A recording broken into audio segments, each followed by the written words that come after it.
Jole Mugisha. I'm the Deputy President, National Unity Platform, Western Uganda. I am a member of the National Executive Committee of the National Unity Platform, and recently, as a party, we got a challenge by one of us, the Deputy President in charge of Central Region, the Right Honorable Matthias Mpuuga. He was involved in a corruption scandal that involved him taking 500 million Uganda shillings as a token of appreciation, as he presented it to us. We held a meeting, was it on Wednesday this week? When we heard of the scandal, we held a meeting. The whole top leadership of the party held a meeting at our headquarters in Kavure, where the Right Honorable Mpuuga was given an opportunity to speak for himself, and he agreed before us. He really opened up and said, well, I was involved in that one and I took the money. And then we told him that it was prudent, according to our values as a party, that when you fall short of integrity and you are involved in a corruption scandal like that one, that you resign. So we asked him to resign so that we could see how to navigate around the scandal. But unfortunately, the Right Honorable Mpuuga didn't think that it was necessary to resign, because he claimed that that a committee of commissioners, three members of the commission, himself, and then the Speaker of Parliament, the Right Anita Among, that they sat down and awarded the money. You know, what surprised us was that that meeting took place when the leader of opposition had been in office less than 6 months. Because you recall that elections took place in 2021. Then we went through all that, and then we appointed him as the leader of opposition. Now, on 22nd May 2022 is when this meeting was purportedly held. We got the minutes recently, and that's when we called him to tell us what exactly had happened. And he confirmed that he was given that opportunity, but then that opportunity was personal holder, such that even if he would have thought that it was a law, that it was a policy that would apply to all leaders of opposition, he told us, the minutes were saying that thing was personal holder. In other words, it was only for him alone, such that if the next leader of opposition was to get an award, it would be, the onus would be upon him to negotiate and see how much he would be given. That's what made us to believe that it was indeed a bribe, because at that material time, we will recall that NUP had been grappling with the government to, with regard to our members who had been imprisoned for a long time without cause. There's those people who say that you don't want Mpuuga in the party because he's more educated than the president of the party. What can you say about that? NUP is an open-minded party. We welcome people. Mpuuga came in when the Right Honorable Kyagulanyi was already president of the party. Okay? He came, and we knew it's not that we saw Mpuuga yesterday.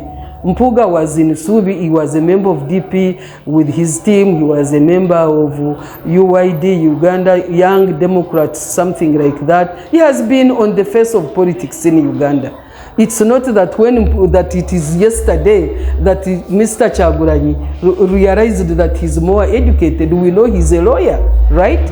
So for people to claim that he's more educated, therefore we are scared of educated people, I want to inform you that NUP is full of very, very highly educated people, more educated and more experienced politically than the Right Honorable Mpuuga. So these are some of the excuses. You know, sometimes I wonder what Ugandans want. You know, there is a small proverb in my language, a story they used to tell me a long time ago. Before people used to die, But one day, somebody resurrected from the death. And instead of the people jubilating, saying, oh, you know, now people can resurrect, people were like, excuse me, those who died don't resurrect. For you, why have you come back? Now, this one brings me to believe that Ugandans, most Ugandans, or some Ugandans, indeed, are not able to know what is good for them, because either because of our levels of education, or exposure, or name it, because the propagandists for NRM have really blinded Ugandans. Okay. But this was a corruption scandal. Why do they want us to hide under the table? And then, because you remember the iron sheet saga. Now, when the people of the iron, but is it anyway the only one? You see what is surprising us in NUP is that this was our member, right? This is our vice deputy president. This is our member of parliament on our ticket. This is a member of the National Executive Committee. For us, where he belongs, we are saying, but this person has done this. Now NRM, because for them they like corruption, they have nurtured corruption, they were born on corruption. Now for them they are the ones making more noise, saying that why shouldn't we have hidden? Because for them they are used to hiding. They are used to taking money. If you look at what happened with Rubowa Hospital, you know the iron sheet saga, you know the Jim Mwezi issue with the money for, what money was it? For HIV.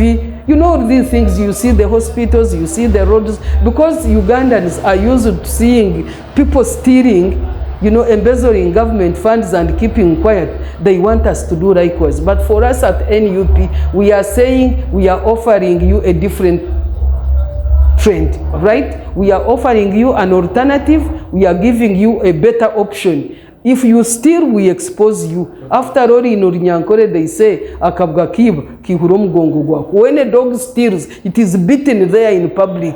They don't take it under the bed and beat it from there.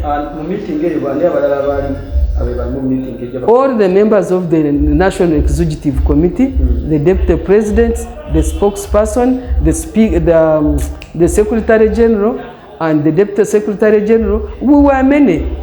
Yes. The 4 deputy and even Mpuuga himself was there. Okay. Did you all agree? We all agreed unanimously, because basing on our party values, there was no way we could. Of course, we discussed. We didn't sit in a meeting and then all of a sudden we said, oh, Mpuuga, you come here. No, we discussed. We had an agenda. And there were several discussions, and then we finally agreed on the decision. Yes, and the decision was, in fact, Bwana Mpuuga, things have gone astray, as you can see. We are offering you an alternative. Can you apologize? We also wanted him to step down from being a representative on the parliamentary commission. We asked him that according to what we are, we believe, which you also believe and agreed to when you signed and was inaugurated to belong to the party. We said, we think and believe that if you step aside from the commission and then make a public apology, then we shall see how to navigate around this scandal. And he said, we gave him, he said, he asked for time. He said, give me a few hours. I am a family person, I have a political career, give me a few hours so that I can be able to communicate. And to date, you see what he has communicated. He has adamantly said, I am not apologizing, I am not stepping aside, am I the first one to take money? You know those things of Ugandans. That is very, very disappointing. So in the person of the Right Honorable Mpuuga. Which people? Where will this conflict leave the NUP? NUP is a strong party. First of all, we think we are a mass party for all Ugandans. It will depend on what Ugandans want. Now I want to ask you also before I answer you. Do you think Ugandans want corrupt officials? No. So if you don't want corrupt officials, then you rejoin us to fight the corrupt. You are not going to blame us like NRM, because this was an NRM seed. This was an NRM person planted in our midst. That's why they are making noise, because for them that's what they do. But for us, whether we remain one or two standing, we shall fight corruption to its core, to its bottom. I thank you.